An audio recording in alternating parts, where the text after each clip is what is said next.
Welcome back to Movie Recaps. Today I will show you an action, thriller film from 2008, titled Terra Nova. Spoilers ahead. Watch out and take care. On the cold hills of a deserted island, Dylan is trying to find a safe spot to camp. He walks for miles until he slips and falls into a freezing river, but after floating away for a while, he manages to climb out and continue his journey. When he gets too tired to keep going, he stops to rest against a big rock, grabs a flower to eat, and begins thinking back to how all this started. Dylan is in jail for life for the assassination of 6 men, when one afternoon, he's taken to see the prison governor, who asks him what he dreams of. He isn't the only person going through this. Various of his fellow prisoners are also being called to the governor's office and are asked the same question. Morayak says he wants to see the sea, Yakut wants to witness the war against China, Obazyanka won't speak, Abazian wants to work in this prison and be a governor, Tolya wants to follow the progress of the space station, and Sipa wants to see women again, but Dylan's answer is never shown. The governor tells them they've been selected to be transferred to a penal colony, and shortly afterward, all prisoners are boarded into a ship. Just like in the actual prison, the prisoners are divided into groups and put into cells, although Abazian acts like he is the boss and even kills a man to take his bed. When the hatch is finally closed and the boat takes off, the prisoners start panicking, thinking this has all been a trick to let them die at sea. As the men begin getting violent, Dylan remembers a conversation he had with Sipa back in prison. Sipa has some severe mental issues and would always draw on the wall and talk nonsense, but that day, he mentioned heaven and hell not having any seats left and a third purgatory-like place being prepared for people like them. Julien had thought it was more of his usual nonsense back then, but he's starting to see the merits of it now. After a while, everyone calms down and tries to spend the trip chit-chatting and eating, but in the middle of the journey, a gang escapes from one of the cells, looking for their compatriot. Abazian pretends to negotiate at first only to kill the man they're looking for, causing a riot to start. Prisoners on both sides begin hitting and killing each other through the bars except for Starry, an old man that stays behind praying. The fight doesn't last long though. The guards quickly arrive and after stopping them with a warning shot, they throw a sleeping gas grenade to knock them all out. Eventually, they make it to a deserted island, where the prisoners are put into numbered handcuffs and left at the beach so they can listen to what Mr. Olafson and Marta, the heads of the Terra Nova project, have to say.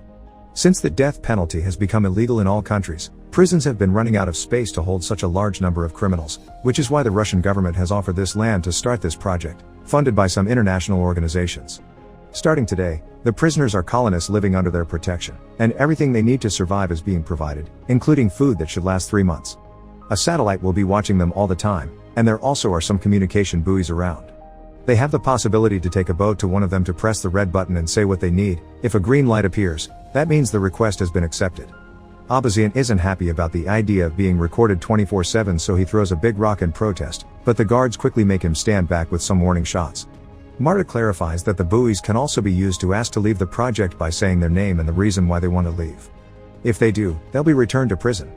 By putting the buoys on the sea instead of on the beach, they make sure that the decision is thought twice before risking getting on a boat. Before leaving, the guards drop a bunch of keys on the sand, explaining they are numbered to match their handcuffs. The prisoners rush towards them and start fighting over them while Dylan and Sipa stay safely behind, only grabbing the keys that the others drop. Starry also decides to stay behind and watch how a gang forms a line around the keys to keep their rivals out, and a group goes to the crates the guards left to pick up some weapons and attack the crowd with them. Eventually, Ali's gang takes control of the situation. Ali gets a jacket and good shoes for himself and Starry before choosing a man to send out on the boat, but as soon as he grabs someone, the group takes the chance to attack and the fight starts again.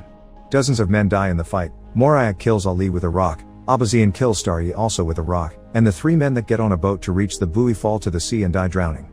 All the remaining prisoners go to the warehouse and begin distributing the supplies, and Abazian takes advantage of the tools found to get his cuffs open by force. Dylan packs a bunch of supplies in a bag and grabs himself a jacket while listening to Sipa say there is no way the food will last 3 months. Then he leaves the area to survive on his own and hopefully find a way out of the island, taking us back to the beginning of the story. Dylan explores the island until he finds an area with no snow and a rocky formation that will provide some shelter, so he decides to sit there while looking at a picture of his family that he's kept hidden in his prison uniform. He misses them terribly, and falls asleep with tears in his eyes.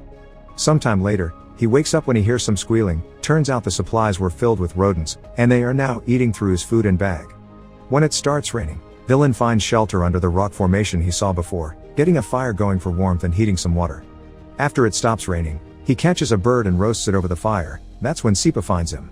As he chit-chats with him, he tries to steal his knife, but Dylan sees him and takes it back.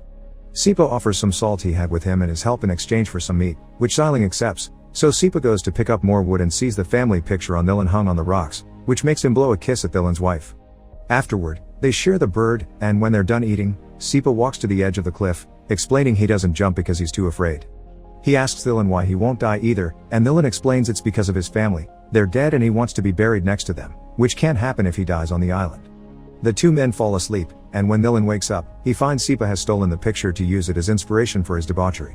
Furious, Dylan beats him up and pushes him off the cliff, but Sipa doesn't die because he doesn't fall into the ocean. He drops on a hill right underneath.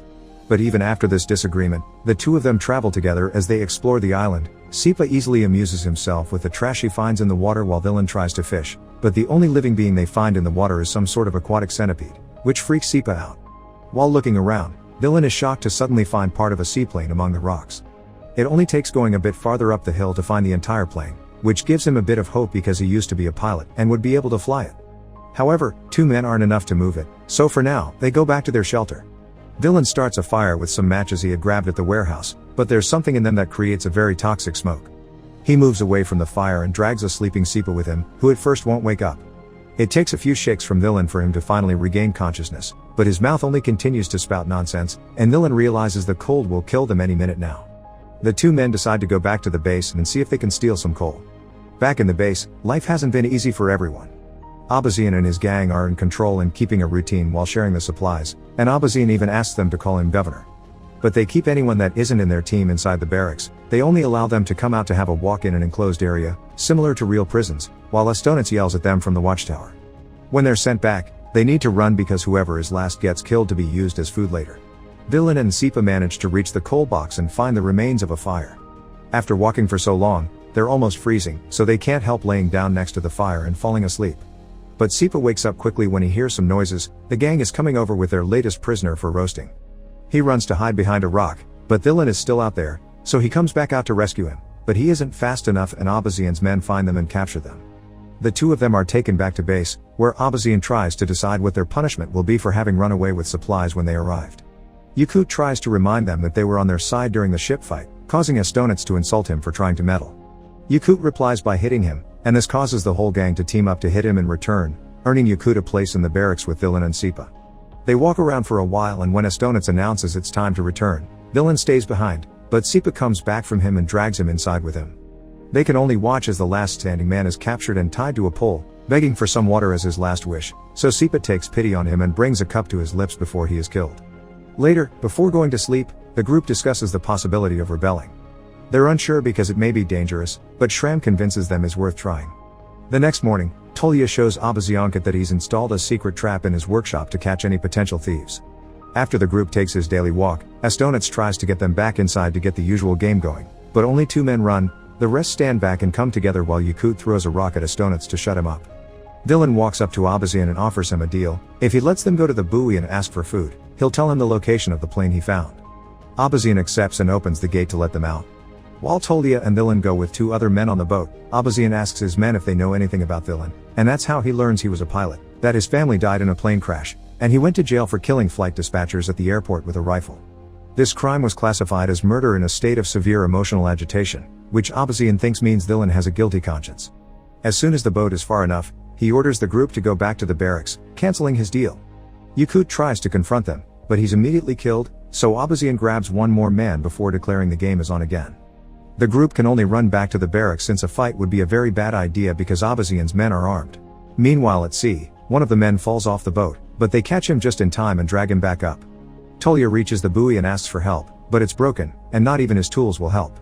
They go back to the shore and Dylan tells Abazian that food is on its way, but Abazian doesn't believe him because there wasn't a green light of confirmation. Tolya reminds him of the existence of the plane, but Abazian doesn't believe that's true either, but it inspires Obazianka to move around with his arms open like one. Abazian finds this distracting and grabs him by the neck, so Tolya uses the chance to come at him from behind and kill him. Two other members of his group, Amurbek and Ertsanov, kill the rest of their gang and watch Astonitz run away before they can catch him as well. They ask Dylan what to do next, and he asks them to free the men from the barracks because he swears food is coming and they just didn't see the light because it was broken. The men are skeptical about this and remind him now they have plenty of bodies to feed on later, but Tolya thinks they should be buried. Dylan reminds him about the plane as well, so Amurbek and Ertsanov finally accept. They free the prisoners and tell them they'll be waiting a few days for the food to arrive, but they won't be using each other as food anymore, so everyone needs to stay calm and cooperate. They'll also send a group to rescue the plane, which they'll put in a hangar they'll build and slowly repair it to escape later. Suddenly, Sipa interrupts their plans, claiming there's no satellite, while writing an SOS message using sand and 3 bodies. Sometime later, Astonitz returns to the base, and because of the new rules that say they need to keep the peace, they decide to ignore what he's done to them for now and share their food with him anyway. Villain guides a group of men towards the plane, and their moods greatly increase when they see he's been telling the truth. Together they take it apart for easier transport and carry the pieces back to base. Eventually, Marta arrives at the island with a bunch of guards. They use gas to keep the men away, but they do allow Villain come to talk to her and discuss the list of things they've requested. She's confused on why they're asking for gas, and he explains it's for the generators, which are supposed to be wind-powered but they don't work during the polar night. In truth, they want the gas for the plane. Villain takes the chance to ask why they didn't answer Sipa's SOS message, and Marta explains their satellite is of the infrared kind. They see heat, so they can locate people in stoves but not words. She also wants to know what people were doing so far away from the base some days ago, and he tells her they were fishing. They don't believe him because there's no fish in the area, so he lies again and tells them they've been eating those centipede-like creatures, which she finds very shocking. They also want to know how many of the original 206 colonists are left, which Villain finds suspicious because they should be able to tell with their satellite. He tells them 87 are left, and many are sick, but nobody wants to abandon the project and return to jail. Before Villain leaves, Marta tells him he has the right to one personal request, so he gives her a few sheets of paper asking her to provide the group well. Once the guards have left the new supplies, Villain and his men try the gas in the plane hidden in the hangar and happily confirm it does work. Afterward, they watch a new group of American prisoners arrive as the guards and Marta leave the island. These prisoners have a leader too, a very large man that Villain tries to shake hands with. The man doesn't take it, in fact, he hits Villain, which triggers a fight between both sides. The encounter is brutal and nobody hesitates to go for the kill, so Sipa drags Villain with him to hide him in the workshop. One of the Americans tries to follow them, but he falls on Tolya's trap and instantly dies. Ertsanov goes up against the American leader and gets overpowered, but before he can get killed, Amarbek cuts in and kills the big man instead as the buildings around them catch on fire. All this is being watched by the heads of the project. When they realize the situation is finally out of control and that over 40% of the colony has been killed, Marta calls the central office and is told to proceed with Code Naked Island, which sends a bunch of guards to the island that shoots all the reminder prisoners while Marta burns Villain's letters. Luckily, a few men are still alive thanks to having hidden in the mountains or the hangar: Villain, Sipa, Ertsanov, and Tolya. Together they push the plane out, but when they're about to board it, Sipa tells them goodbye and runs to the hill so he can jump into the ocean, not afraid anymore. The remaining trio gets in the plane and Villain manages to make it take off safely, although the guards shoot at them on the way. His 2 companions die, but Villain isn't hit by the bullets, so he flies away into his freedom. Make sure to subscribe and turn on notifications so you can watch more videos like this. Thanks for watching.